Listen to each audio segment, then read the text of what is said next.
দর্শক, আপনাদের সামনে হাজির হয়েছি এমন একটি বিষয় নিয়ে যেটি আপনারা দেখলে শুনলে আপনাদের চোখে দিয়ে পানি ঝরবে। সেটি হচ্ছে, আমার পাশে যে ছেলেটি দেখতে পাচ্ছেন ওর নাম হচ্ছে সামির। তার বাড়ি হচ্ছে পাবনা।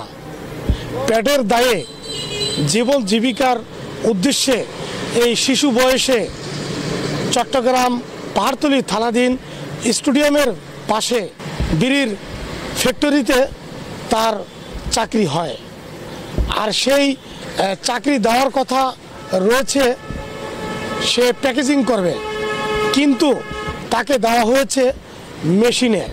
আর ওই মেশিনে কাজ করতে গিয়ে কারেন্টের শর্টের কারণে তার পুরো হাত মেশিনে চলে যায়।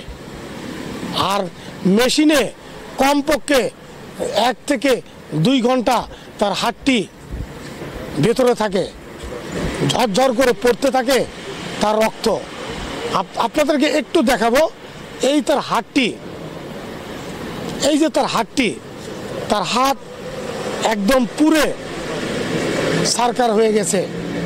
না দেওয়া হয়েছে তার কোনো উন্নতমান চিকিৎসা, না দেওয়া হয়েছে কোনো ক্ষতিপূরণ। দর্শক, আরও বিস্তারিত নিয়ে আপনাদের সামনে আসব। ততক্ষণ পর্যন্ত চোখ রাখুন দিগন্ত টিভি দেখতে।